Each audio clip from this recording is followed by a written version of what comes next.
All right. We're talking about Nursery Rhyme of Madman today, right? Yes, sir. So let me bring you into the podcast. For everybody joining us this week, I have an awesome writer director, winner of our film festival back in 2017, I believe. I'll let him introduce himself. He is in Canada, I believe. So hopefully the Wi-Fi and the connection will maintain. Until then, guys, please let's enjoy this next hour with Mr. Igor. Sir, if you would introduce yourself, please. Hey, guys. My name is Igor Steven Rados. Yes, three names. My grandfather was to have that name. But I live in Canada. I was born back in former Yugoslavia, but I'm here last 30 so years. And I bring a little bit of that Eastern knowledge, I would say, from archives of these writers, because they have something to offer that we don't really have every day. So Nursery Rhyme of a Madman is the feature that won few awards at your festival. I really appreciate all my cast and crew. We're thrilled and love you guys. That's all I have to say. Well, I hope that's not all you have to say. But No. I do appreciate you coming on board and taking your time to speak with us. Um, let's talk about your film first of all. A Yes. nursery rhyme of a madman. Yes. What is for for those viewers of mine that haven't had the opportunity yet to view your wonderful film? What is it about? First of all, I put the film freely on YouTube at this point. It will be limited time. I want people to see because we were between distributors and people want to be distributors. Nursery Rhyme of Madman is inspiration of a short but very strong play from Poland called Madman and the Nun. So it's not like a straight adaptation, the segments and elements of it. We were all blown away. The little theater group that I used to work with at the time, they put that on stage, but it is like 23, 4 pages. And I said, well, this is such a beautiful concept to put. And as I started writing, I could not stop. So it turned it to be a feature. So I put like 3/4 of the stories of my own. And namely, it's a story about two doctors. They have this poor poet who is a successful artist as a subject. So they keep him as a subject. One doctor believes in modern approach to psychiatry, the other one in more classic, hands-on, maybe even butcher-like rough one.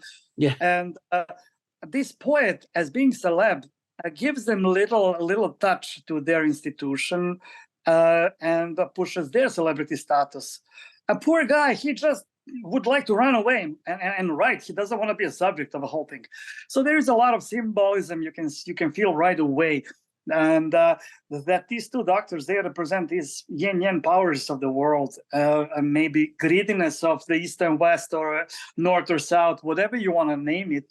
And poor artist, he represents every artist on the planet. You know, Yeah.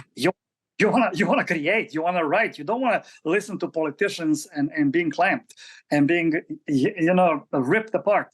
So there is a lot of symbolism, and there is a young, beautiful nurse that comes and saves him. I see that as symbolically cultural needs. I see that as bleeding hearts, charity, and then she saves the art. Believe me, the original play is much more dark. It was pessimistic. At the end, everybody died, and I said, no, I Oh cannot. wow. People, this is let's save the art, let's save the world. So she saves him, and I'm not going to say the whole thing because you might see shocking scenes where people die and resurrect, and it's not a fairy tale; it's a magical realism, and sometimes text call for it. If you Yeah. apply just the pure realism, though it's style also, but it lost that edge of style because we take it for granted. So this text really called for style, and it's somewhere between expressionistic, maybe, and impressionistic, or impressionism, if you can say that. So you can feel a rhythmical pattern of people talking, almost like a theater, but it's not. And you can see in every scene, it's structured. It's not like catching reality, you know. So music also. We took Vivaldi for a lot of parts, but then we were looking for somebody from nowadays, some new composer, and to complement. So because as you can see, as you go through the film, I purposely made it that is somewhere in time between past and nowadays. Mm. As you can see, nurses have these traditional white hats, and you know, they look more sexy. In 70s, that's how nurses looked, and nowadays they're all in blue. You know, and I said, well, we will bring that here. And they have to look cute. They have to be, you know. So, and then all of a sudden they all pack up and they go to the most recent model of Volvo to drive away. And, you know, they have modern computers, but everything else is like somewhere like period picture back in time. And I said, well, I like that. It's somewhere in time. Also somewhere in place. I did not say where. However, in one, you can see Queen Elizabeth when she was young, further back, and I tried to darken that in my color correction because it happened in Canada. And lucky to find a beautiful historical building as part of the college. It was a Catholic College of De La Salle, and I really appreciate them appreciating us. Of course, we had to pay rent for it. Of course. But they wanted to see the story. They wanted to see the script before they let us shoot. And I was told right away, no nudity.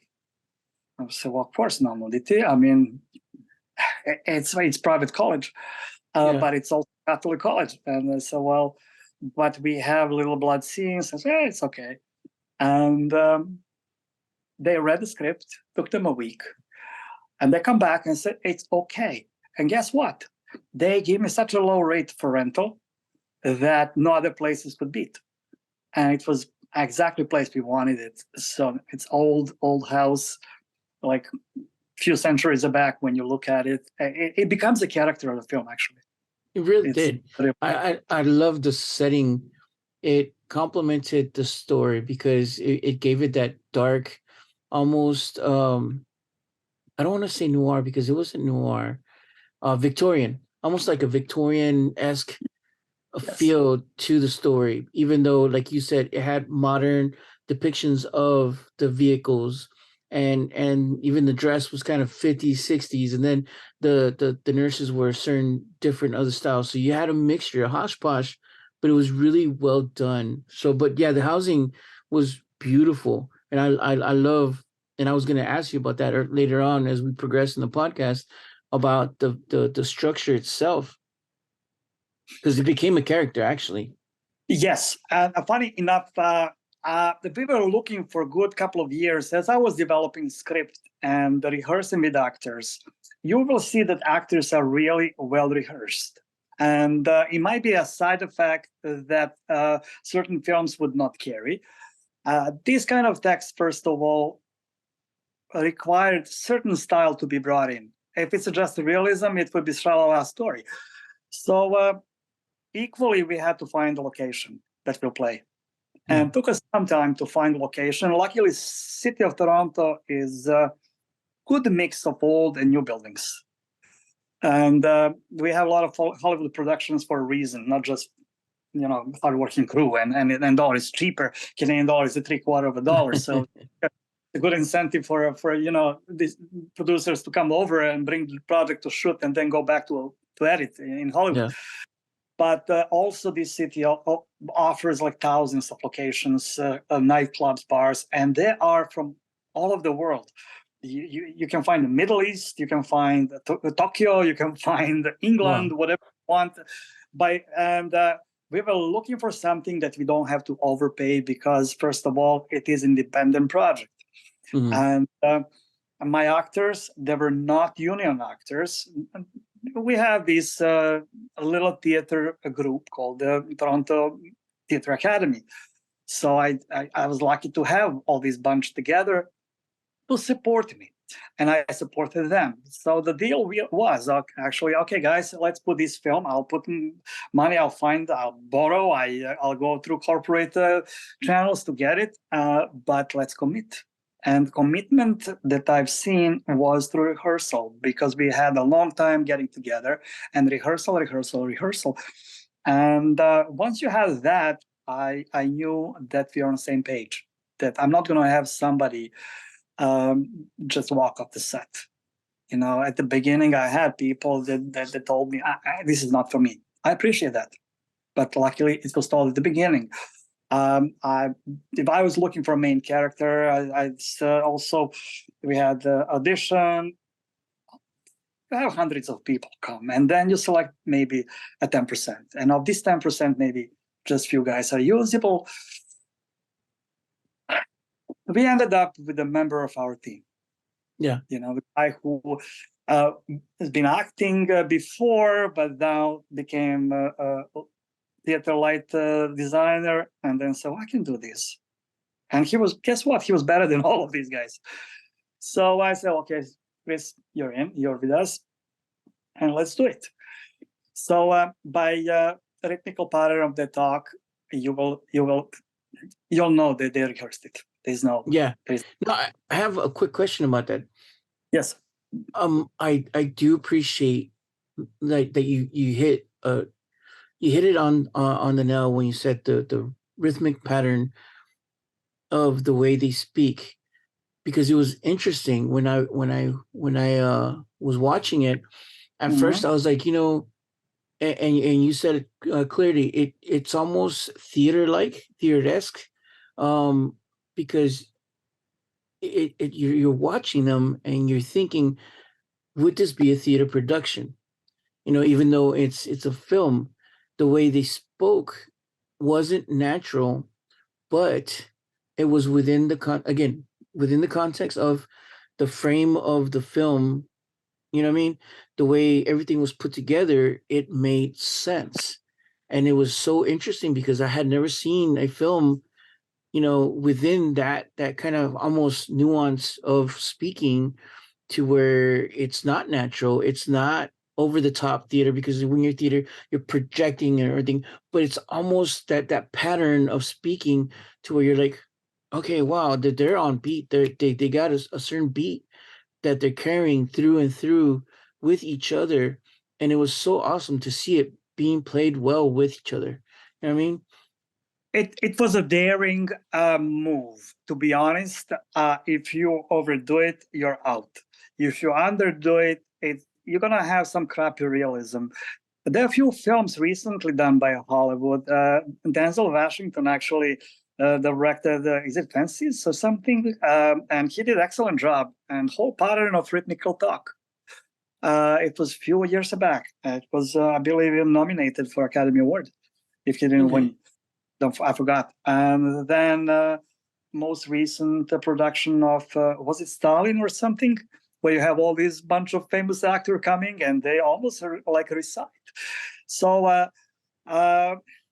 those kind of films, again, they're not going to get obsolete. So I kind of play the classic game with this, to be honest. Now, it's a low budget. You can see here and there that we did not have really too much coverage, that I had to be happy with what I have in my hands to cut and say, okay, this is a movie. I did not have extra take to make something tighter or something nicer. So we used what we had. And we, again, there is economy behind. We did it so fast and within twice as less days than normal feature would be. I've been working on many feature films as AD and crew member, and it takes like a good 4 weeks, sometimes 6 weeks to make a film. This was done within like maybe 12 13 shooting days. Oh wow. But there is a but. First of all, actors were ready to go, so that we did not waste time on the set because they had to pay a rent for it. Secondly, what was moving quickly also was a good location. We had location that once you turn the camera around, it looks like a different location. We don't have to move the trucks. Yeah. We go outside of the garden, it's totally different location. We had here and there, like, locations by the lake that look like a sea. It's Ontario Lake. Outdoor scenes. I was looking honestly as much as possible to get out of this place, because what really theater differs from the film is unity of space. And once you take a play, it's not easy to turn into a movie. It's easier to go with the novel. It's easier to go with the life story. Play is already in a form to have unity of time and space, and of course, story. Mm-hmm. And usually they happen in one day or 48 hours. How do you do that? So, but we were driven with the concept of symbolism, concept of the strong message to deliver. Mind you, this play is almost 100 years old, and it became public domain maybe just a year or two or three. I don't know, it's like a European is 75 years. So before I took in my hand to do the work. So nobody's after me. And I look into from Slavic languages. Of course, there is English version called Madman and Madman, with the long lines for entire page. You can read it just for reference, but you're not going to get these dynamics what we have in the film. We made a film. And as I said, we use that as inspiration more than anything else. So the concept that comes out of it is almost sarcastic way of looking into authority. And I kind of liked it. I felt that as a good challenge to rock the boat a little bit. Yeah. Also questioning where is the health system going. When you touch all these topics and you see there is much more problems beyond than, the hospitals are like dungeons. Yeah, fair enough, they are obsolete, but that tells you something about authority in general. And that was the beautiful part. We had to do it, basically. I'm not Polak, but I all the what's the name original play. There was a Russian also. I'm very poor with the reading these Russian lines also, but I got a concept also. Google Translate helps also. So I got through it, and the Russian translation is excellent translation, but it is from Old Polish to Old English. So it's another story. But you know what? I do have to agree with you. As far as storyline goes, and you hit the nail on the head again when you talk about the duality between the two doctors and how, you could take a story like that and apply it to just about anything. You know what I mean? It doesn't have to be, like you said, healthcare. It doesn't have to be political. It could be arts. It could be personal, how we grow up or something. It's timeless. And I, again, I really appreciate watching the film because there was so many layers to it. And as you unravel some of these layers, I'm appreciating it because I was like, that's exactly what we're like, wow, dude, did he mean to do this? And now that you're answering the questions for us, I'm like, dude, yes. So we're not going crazy. We're not just adding, meaning to it. You actually had, a lot more layers to your film, which we appreciate because it was really well done. And like I said, the different types of genres, different types of settings, different types of, clothing and how you meshed everything together to produce your film was well done. And even though it was low budget, it was done to where the story was carried out properly. The actors were within their ranges. You know what I mean? They weren't trying to overdo anything. They were real. To me, I believe those actors, and sometimes that's where you're like, I don't understand why. I don't get it, and you lose that perspective. You know what I mean? I know. When you say believing actors, that's one way of directing actor, and I'm glad that you believe them, although they recite the lines. I try to deviate from prose. You believe actors in realism so much when they have something like from life, and it is applied prose, but I try to do the poetry. Yeah. So it is a poetry film, basically. And can you really see the film as a poetry? Well, I try to do that, and because first of all, it's about poet, and why not? Give us some rhythm to it. Believing an actor, sometimes, yes, you believe them. They bring a performance, but do you believe singer when sings a song? So now we're touching that side of the art of performance. If that performance touches your buttons, let me say that, believing it might be secondary objective to the whole thing.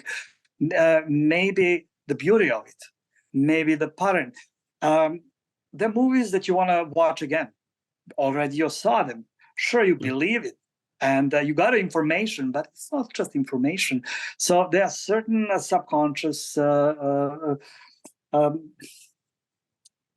connections.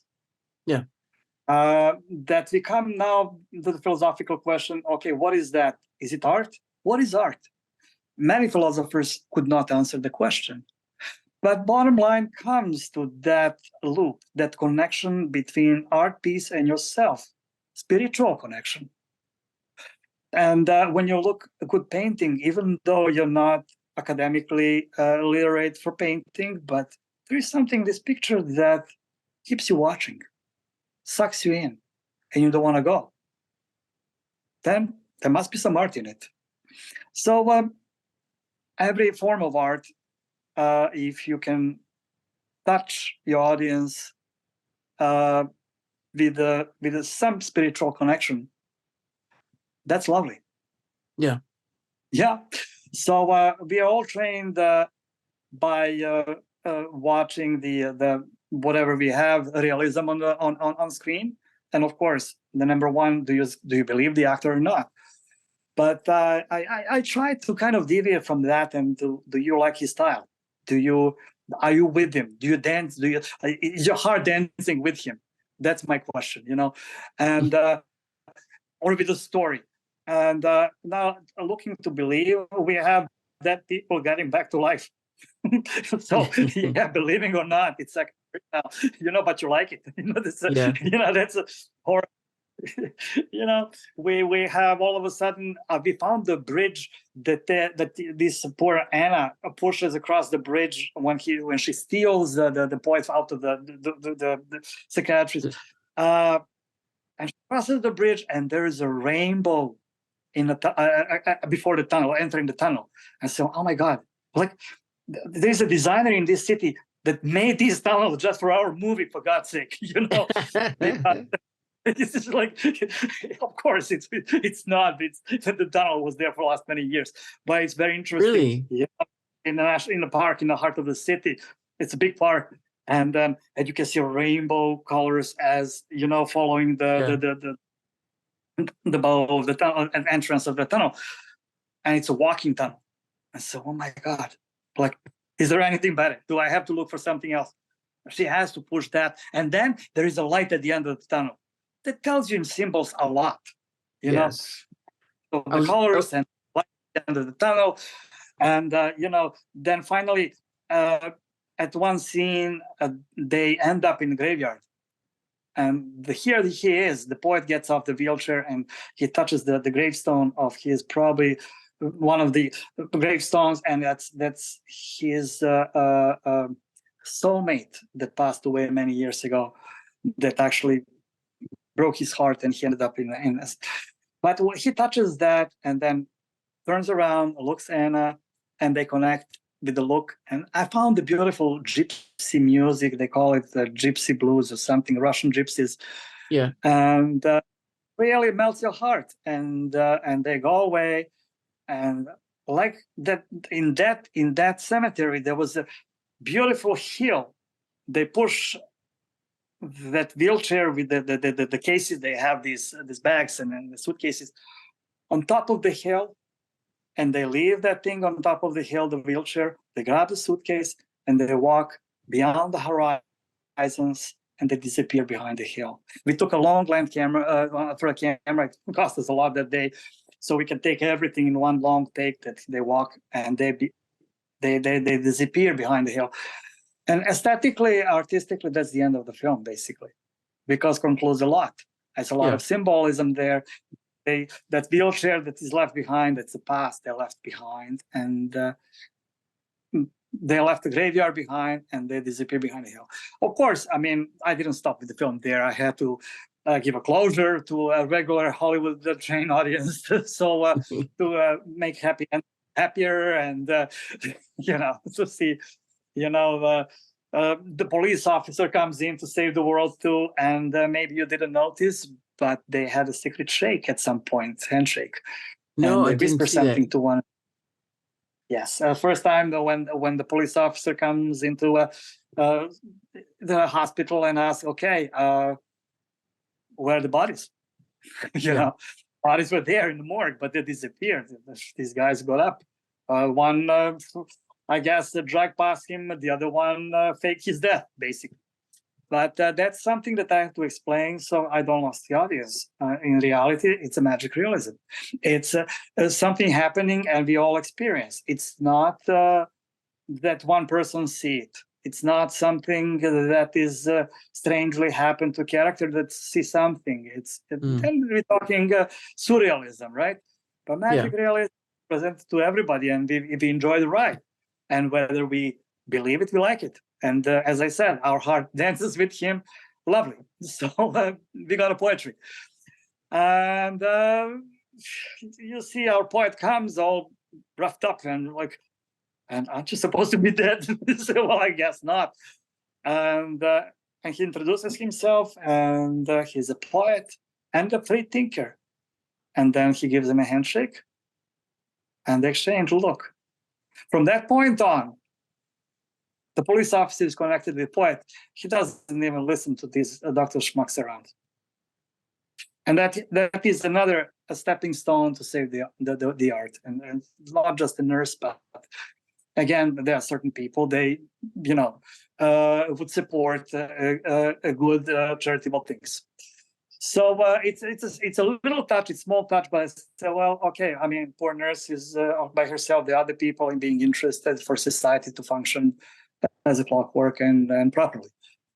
And then you will see at the end also it's a big party, as two doctors are looking for a poet, runaway crazy man.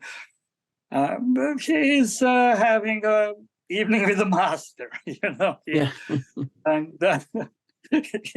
he's reciting his silly poems, and I had to re-recite whatever was the poem. It works. It's a silly poem, but it's, as everything else in the movie, where you have all these hospital crew come to arrest him, but they can't, because they're surrounded by the rest of the society, by the rest of the world. They're art-loving people. Here is a police officer and his deputy. He is a mayor of the city. Also had a handshake with the police officer. And it's funny things happening that this gang of doctors now ended up a little short for this particular guinea pig, But they don't move on. They go for another one, and at the end, it's a sarcastic. I said, "Well, they have a new one coming." I said, "Oh yeah, another writer." No, this one is a filmmaker. Oh, and the third guy said, "Splendid! He must have been. Nobody makes movies. Yeah, splendid. He must have begun mad." It's like. On and on, from madness to madness, and Very cyclical. yes, and it is a circular structure versus linear structure also. So I try to put a lot, but not to overdo it, So everything is in 90 minutes. I do remember I had the longer version of 98. It didn't go anywhere. And why was 98? I had all my actors behind over my shoulder when I was editing. Oh, keep my scene for a second longer. Oh, I love my look. Keep it longer. I said, well, okay, we all volunteered for this. I'm gonna please them, but did not work for a film. I did a cut. I didn't cut anything out, but I pushed the pacing from the beginning, and believe me, it moves. It was so much faster after cutting 8 minutes. That is totally another movie. And then festivals start taking it honestly. Before that, the film was in limbo. I had it done. I thought it's done. We showed that film on the market at Cannes. And Montreal World Film Festival picked it, which is a Grand Prix festival. It's one of the top 50s at the time, or 20, That unfortunately they don't exist. I was really anymore. I was really impressed by Montreal World Film Festival, and it is really standing. It used to stand for what the name was, World Film Festival. They did not have a full-time hired staff on the staff of the festival. They had 4 up to 6 worldwide renowned filmmakers, directors, to be a jury for every year. So they would change. They would have different people coming in. And you would see all the films from around the world. So I really took it as a compliment. That was the only Canadian film, 100% Canadian film, that was accepted in the festival, although it was a longer version. And it was in a non-competition category. It was a cinema of the world or something. So, they knew it's a lower budget, did not really go shoulder to shoulder with the big budget films. But being accepted in Montreal, it was a great thing. And I thought I love it because that's the only city in Canada would really understand, as seeing them as cultural art lovers. And as Woody Allen would say in his film, but everybody hated it, but French loved it. So I would make a joke. What a sloppy, crappy movie. I said, but French loved it. Oh my goodness. Now I get a couple questions for you. Yes. For your budget, you said you pretty much funded it by yourself. We funded, yes, it was a corporate funding from other businesses, and we promised to give money back. And we're still promising, but it's not big. Because, we kind of returned that into tax breaks of all kinds. So the good is that corporations would not have without this. And, we did do some kind of what's the name, rewarding thing. Crowdfunding. I'm sorry. Crowdfunding. Well, let me put this way: trips to festivals around the world. That's was a tax break on them, and that's one. And so we at least at the point, if it makes it. If it doesn't, it's not a big deal. We're moving on. It's not a huge amount of. But in the course of the last few years, I think we expensed it in a lot of nice stuff for them that they kind of okay. Okay, well, makes sense. Yeah, because a lot of times I know most of us either do the crowdfunding or just kind of go in debt in ourselves and hope and wish that it gets picked up. Now you've had really good success with the film in some of the upper festivals. How has the festivals, do you think, helped your film along, or do you think it has been worth, going through the festival runs for you? Uh, Being on a film market and trying to push my film, it was a little bit depressing. They would ask me, "Do you have any star in the film?" I said, "Well, no," and nobody even wanted to talk to me. And there was a lady. I think she had a Russian name, and she said, "Look, I'll be honest with you. Nobody will take your film, but what you can do, put on every single festival as you can." I said, "Okay." And somebody will see it, somebody will pick it. We're still trying. What's the point having film in a drawer? That's one thing. I had offers. I had distributors with the funny offers, with wanting to lock me for a lifetime, or at least maybe even longer. That is my life expectancy, to be honest. And funny, I had a funny meeting with the Adler Group. You can see they're not filmmakers; they're bankers, Yeah.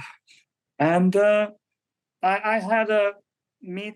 Yeah, it's like, it's well rehearsed money. You'll give us for 15 years. I said, well, if I'm going to keep my film with you for 15 years, you know what writers do with the book? The option. Would you do something like for me?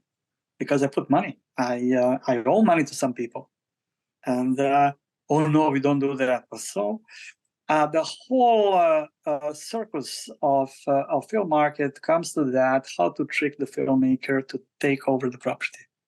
Yeah, and it's a little depressing. You really are looking for a friend. You're looking for a partner, and you might hit some honest people to brush you off, and some people to drag you to the deal. I was nicely actually surprised by indie rights, Linda. She works in LA, but she's from Texas originally, actually. Okay. Linda takes a lot of films, and I was thinking, if I give this film to Linda, she wanted it actually. She sent me a contract, and I said, well, it's going to get swamped. What they do, they send 100 films to buyers, and they pick one or two. The question is, do you want your film to be in such a waters? Or you want something else for a film? And the worst thing, what I noticed also with distributions, they would find a way to expense their trip to Cannes, to American Film Market, to Berlin, whatever, name it, Busan, to Korea, to expense it with whatever your film earned. Because fair enough, they might have 500, maybe 1,000 films in the roster, but those films, they make some money. And guess what? They're gonna ask those films to pay the bills. So the question is really, where are you going to get anything out of it?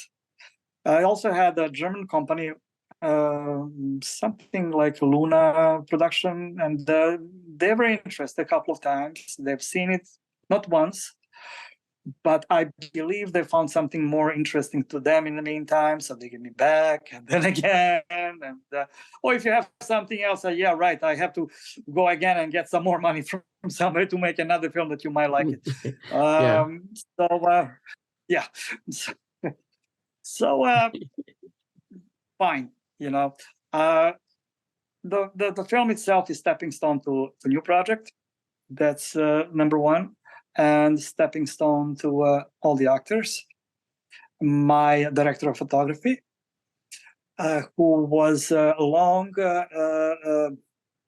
talented cinematographer, this film was something to get him back to life, because it was like a little pause in his career. Okay. And I was lucky to have Johnny Velasco. His show was actually shortlisted for Academy Award. And coming from Canada, they had 5 shows to go, and they decided to cut down to 4. So poor Johnny stayed home. Didn't get the nomination at all there. But so I had some serious people on the show to help.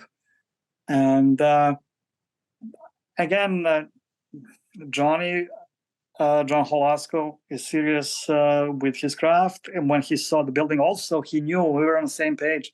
So, gee, this building talks to me so well. I hope you're going to be talking back to building, and he did, actually. He did 3-point lighting entire film with 3 lights. Oh, wow. 3 lights. And to the point that, what's the name? The chapter, the European cinematographers chapter from Sweden was impressed, and they called him to make an interview and comparing his lighting technique with the legendary Sven. And they put a little blog on their website. And I said, well, there you go. It's not just one thing, but it's a story, and it's a location. And when you walk to that location, you see the shadows and the walls are talking to you. Yes. So 3-point lighting, classic standard. We did it. We tried to have a steady camera and not too much of crazy, crane shots. Here and there, we had jerky carried cameras when situation actually required. When we have a nurse Anna coming to steal Mitch out of his room, and you can feel the camera, he becomes a character. That's where my Johnny becomes a character in the EP, when you can feel that the camera is vibrating like a heartbeat. Yeah. Now, I will say, I'm sorry. Go ahead, Igor. Hello? Yes, I'm here. I'm sorry. I didn't mean to interrupt you. But Yes. yeah, I was going to say, technically, the film was beautiful because it was as visually done well to where it's exposed correctly. There's nothing boring about it. You know what I mean? And like I said, the building did become another character within your whole film, as well as the way everything was shot was very classical. You know what I mean? So yeah, it was magnificent, and I really do appreciate that in the film, because a lot of times they go for that what is it called, found footage or shaky cam or whatever, and it takes away from the story. But you didn't. You actually stuck your guns to it. We had only one, and it wasn't just shaky. Instead of Steadicam, I remember that Johnny put on a string hanging over his back, so he could actually heartbeat the camera. Not shaking, but it was heartbeat. And you'll see when Anna sneaks in Mitch's room to steal him, to take him out, to pull him on a wheelchair, and he's heavy. She's just a tiny girl, and he's a man. And you can see that the camera is actually having a heartbeat. And that is where I really have to give it to John, because he is a hidden character in the film too, in that scene. He's doing it. Other than that, like when we set the camera, when we tripod, equally John and I are there, or and the lighting crew. But this one was handheld. It was heavy, a red cam. It's not small camera that you can play right in your wrists and your palms. And as I said, he hung the string over his head, some kind of like a backpack support. With a little pipe over with the hook, and it was on a cable. It was on a string, and just to give him a freedom to have this heartbeat effect, he did it. And so If you wonder who is John, in the film he plays the drug dealer, the driver by the van, long-haired guy. Okay. I put him in this. I put myself in one scene. I'm a cab driver there, waiting for Anna to come. And yeah, come. Yeah, I'll wait for you. Nice. So like Hitchcock put his face here and there. Not a major role, but so we both ended up in the movie. Nice. Yes. A question for you. I know Canada is a Yes. union city, as far as Yes. filmmaking. And you said you went non-union for this project. How did you kind of go about it? I am a member of Directors Guild, first of all, and I asked them for permission to shoot. Okay. And some unions have strict rules. American Guild of America, Directors Guild of America, is more strict than Directors Guild of Canada for directing. What we have here, ACTRA, which is Union of Actors, is more strict than American SAG. So no matter what, you're gonna pay a toll somewhere. Actors were not members of union; they were theater actors, Okay. and they were learning how to act. Basically, I don't care whether somebody's a beginner. If your heart is in it, we can do something about it. Yeah. They were good. They were like, how can I say? What is a black belt? Black belt is the white belt that always advances. So same for the actors. You always advance. You don't think of yourself as a student, because if you're not student, you're not going to maintain being a good actor. Dr. Groom, so the elegant one, he's acting coach. And he pretty much was running the school of acting, but you're going to see better actors than him. And that's good, because the bald guy is probably the strongest actor, Keith. Yeah. Playing Dr. Fritz, the beard guy. Probably the strongest actor in the show. And Anna's supposed to be, her name is Paula, supposed to be actually secondary because it's all about the poet, Chris. He's Mitch in the film. However, Anna stole the show. Her beauty, her performance, her charm. And when I look, I didn't even have enough ladies to balance all these male actors. So I gave her extra screen time to keep the balance.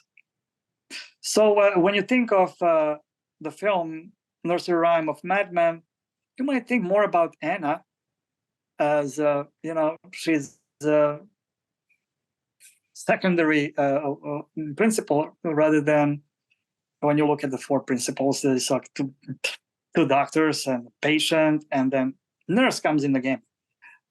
She pretty much stole the show. Yeah. So when she's on the poster, she's someone that you love to see. She's someone that you want to succeed. Everybody else, look at this weirdo kind of thing. Well, not only that, but you also kind of framed her out by making her wearing her outfit, because she does stand out separately from not only space-wise, but character-wise. She is very different than your other three main guys, which is the two doctors and the poet. You know what I mean? So you kind of already set her for success without really kind of saying it, that, hey, because when I first saw the movie, I thought it was about her. I didn't think it was about the poet, even though the name of it is Nursery of a Madman. Yeah, Madman. But when you look at the text, when you read the text, when you look and say, well, this is about this guy, and poor guy wants to deliberate himself, but she does the job. She deliberates him. But mind you, that's my story. In the play, they all end up dead. It's like a 20. And like, what's the point? And so then it would be about the poet, but she saved the world. And not just that, it was idea that when you start shooting, then you have new information coming in. Even if you go with the storyboards and you go with ideas, how you're gonna do it, and then the way she walks into the room, or the guy comes in, changes all, changes everything. Yeah. Luckily, I mean, you have everything in your scripts done for you to get ready to make a film. Then actors bring something in it. They not just bring a life to the character, but they bring charm. They bring glow, life into the whole scene with that character. Yeah. So you have to let it go. It's given. It's natural. It's a beast out of your hands. As a director, I see myself. I have to put these people together, and here and there, just clip. If somebody is going wild out of it, it doesn't follow the same, same story. But other than that, once it clicks and crystallizes into living being, let it go, let it grow. It's like Mother Nature is doing it. It's like garden that grow itself. Once you plant all this, you planted it and it looks a little mathematical, but a few years down the road, you see it's much beautier because Mother Nature did something for you. So same thing with putting good actors together, inspiring each other, and you try to inspire them, and it's trust me. Just pull back and let it happen. I've had that instance where I had written a character and I had such a fixed idea of what this one character was going to be. I had my blinders on, the director blinders, and I'm like, no, he has to be this way.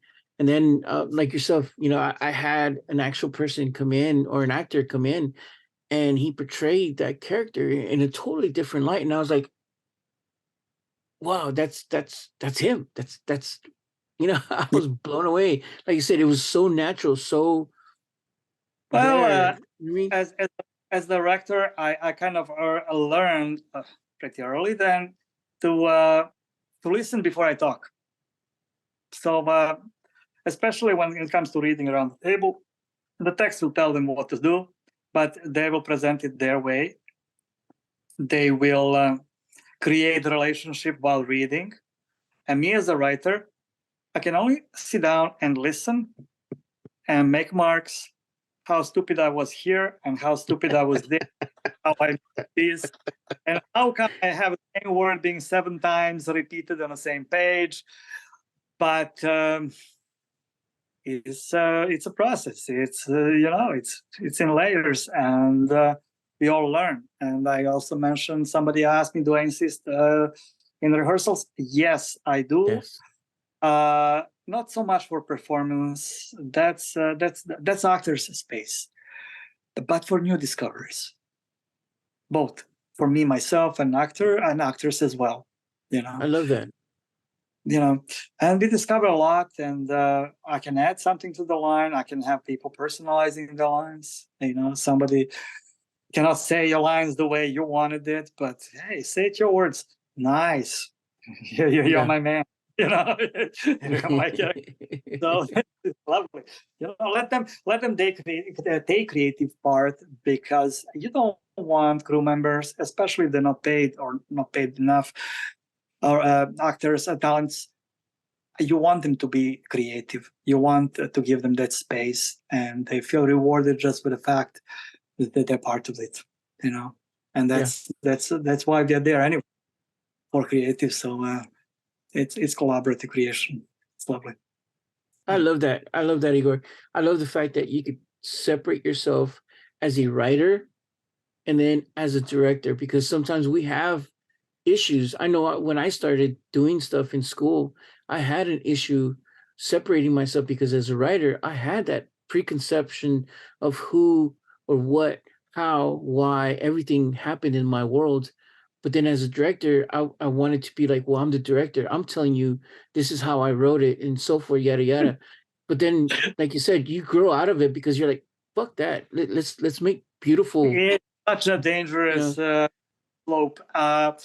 Maybe also I when I want to write something, I say, okay, I will pretend I'm not writing for myself. I'm writing this for somebody else. I'm writing this for some other filmmaker. How it's done, and then put it aside, forget about it, and read it again. If you read stuff the day after, you're gonna see it differently already, and so okay, is this me? Going back to the text, do I? At some point, you have to say, okay, I'm not writer here anymore. This is somebody else. It is me in some previous life. I don't care. I want this as a director. It's fine. It's complex. It's so hard for one person. That's why you have writers on one end and you have directors on the other, and you have editors who have like final touch to your film. They bring your blocks of shooting into life. A film becomes alive in the editing room. And editors are so not given enough credit for what they do. They create your film at the end. And the sad part is they would have a producer standing or sitting above his shoulder, her shoulder, and telling, no, I don't want this in the scene. I want this in the scene. Now producer want to be a filmmaker. Fine. I mean, if the guy gives money, what do? That's how it is. Yeah. But that's why you have three major levels of creation: writer, one; director and actors, that's second; and then you have editor. And if it's a good editor, if you trust, you have to give him like space. You have to give him a clear palette, clean, palette to do whatever, and then you can come back and great filmmakers do that. I heard the story that Spielberg would let it happen, and then maybe he would kick everybody out of the editing room and sit there for a day or two himself just to, do final tweets, touches. But it's a very hard work to put scene working with all these shots you have, and if it's working, beautiful. And again, in the editing, you can eliminate bad acting. You can cut away. You can get to shot on the person, just a reaction shot. You can condense and between the lines. If it's too much pauses, you can cut them. Yeah. You can cut forth and push the energy and slow down. So manipulation of what has been done is done in the editing room. Now, you can certainly shoot certain scenes that nobody can cut if you really want to be that effective, that nobody can butcher your work at the end. But again, are you really serving the picture? That's the question. Yeah. Story. At the end of the day, it's always about story. It is, and also you want an audience to be captivated. You want them to learn from every shot something, and you don't want to be redundant. Just the fact that as director you have chosen some personal shot that you love, and that's going to take 1 second or 2 seconds longer, you're going to lose the audience for that. That's why you have totally unbiased third person to go through that, and you have to give it away. I edited, but I edited how? I put the film on the side for a year, and I got back and I re-edited. Okay, fresh eyes. A year later, you're a different person. Yeah, and partially because I didn't have budget for a good editor, and partially I could not find someone I can trust. I can edit well, but it's time consuming. It is. I know I will put my heart in it.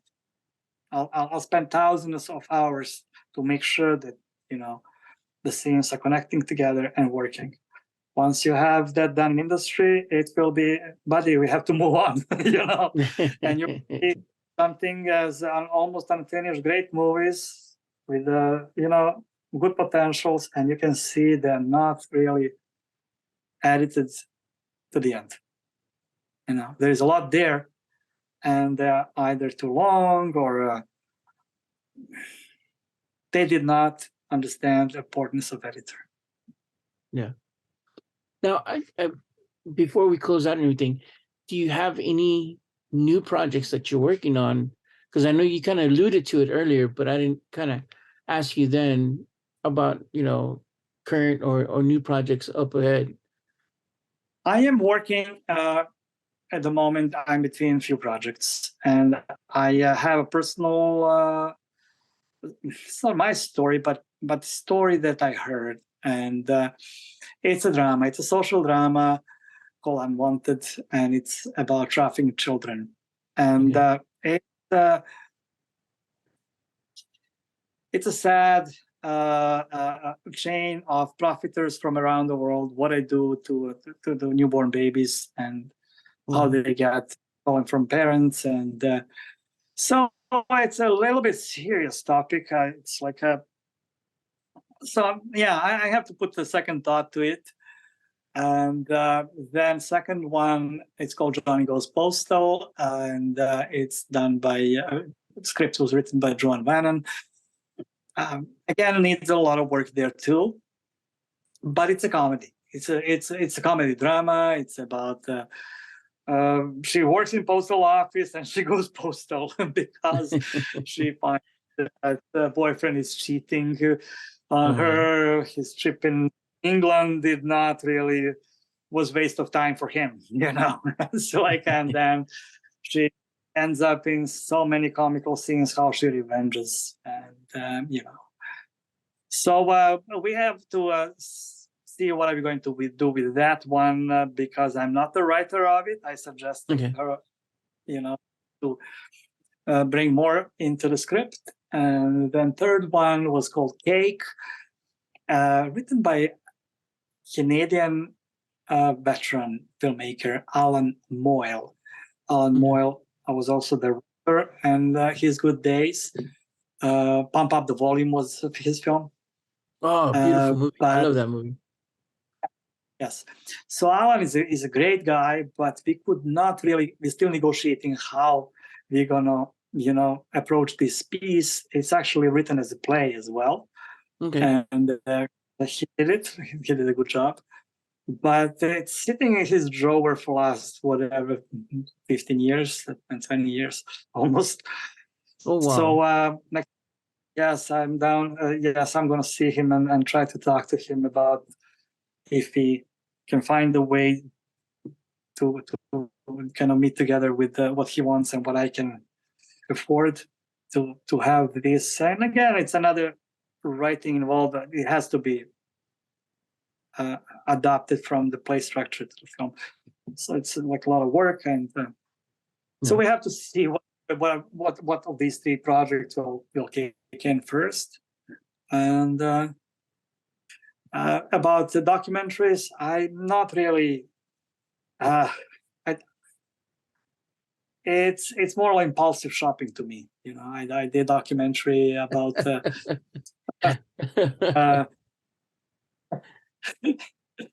In Serbia, it's like a little village that they have a brass band festival. It's feature-length documentary, and it's really like takes you to the heart of the place.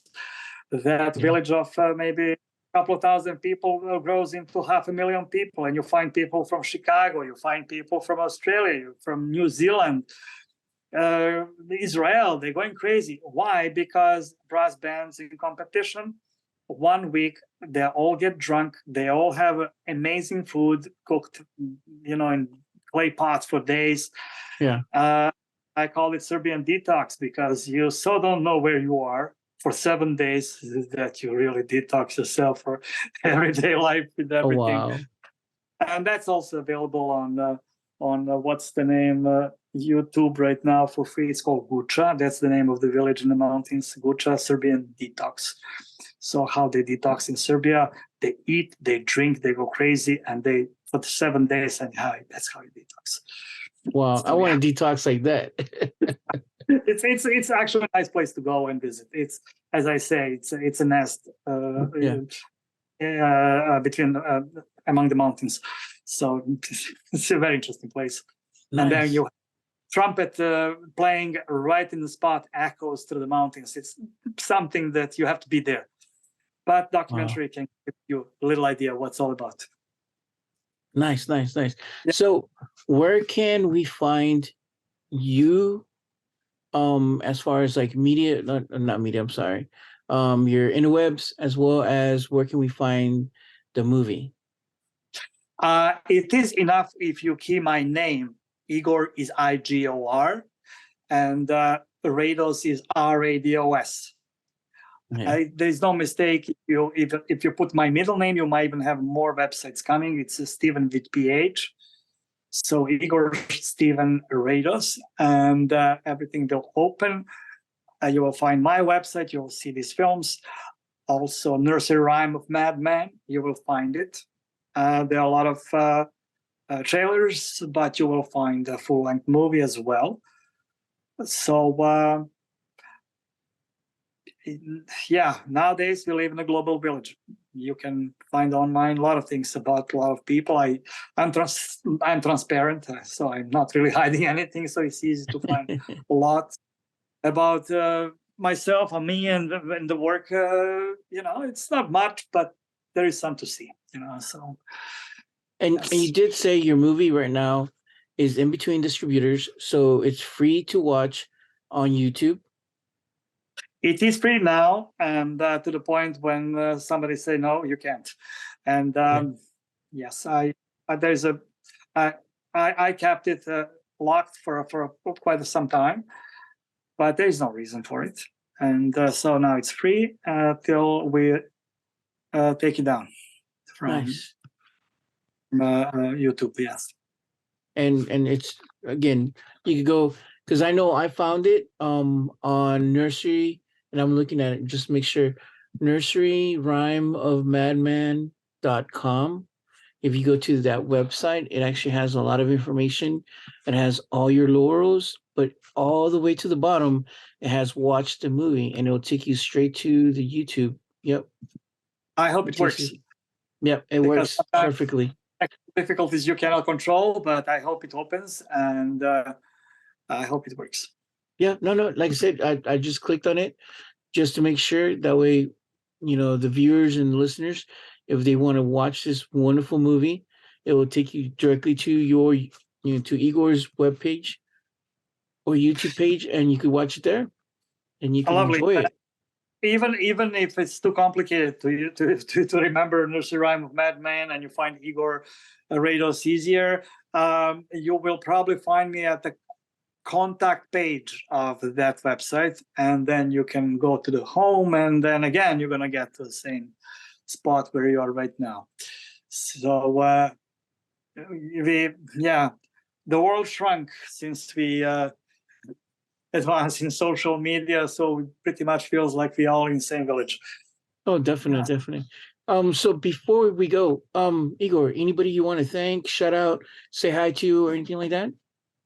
I would like to thank to everybody who worked on this film. First of all, my wife probably suffered the most, and as filmmakers, we don't really give credit to wives, but they are our executive producers in many ways, and they don't receive those credits. And yes, I did that. All the actors, I think we did beautiful things for each other. And we were not paid, but crew was paid, and they had to do physical hard work. And Johnny Holasco, director of photography, I paid him too, but for a fraction that you would pay director of photography of that caliber in this town. So again, it was a labor of love from all of us. And then again, the La Salle College. They did an excellent job, and for giving us, again, location for a fraction of the price. I don't know where that script went. It could have gone all the way to Vatican and back, and they say, well, it's okay. Give them a break. This is good versus evil. So, it's all right. You never know. I never know mysterious ways of, those institutions, and my insurance company they also gave me a huge break because we had to insure the equipment and the crew and production. I mean, the list can go on and on. We have some people on, credits of thanks, but you always miss somebody, Oh yeah. and I hope they'll forgive us this time. Yeah, maybe this time.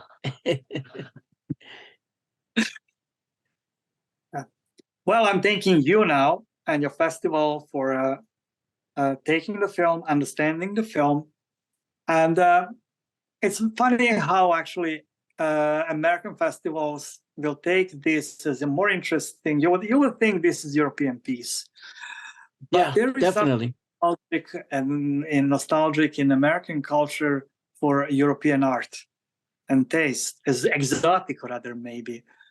And I found this film did okay in New York, in Los Angeles, and so in Europe. France did it.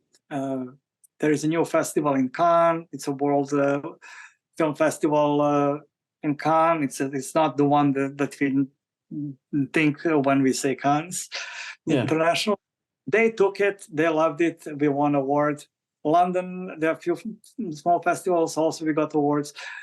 But other than that, I found that the American audience understands this film better, likes better, feels this exotic magnetism to this kind of art that is coming from some old world, old continent, old something in God knows when and where that is different.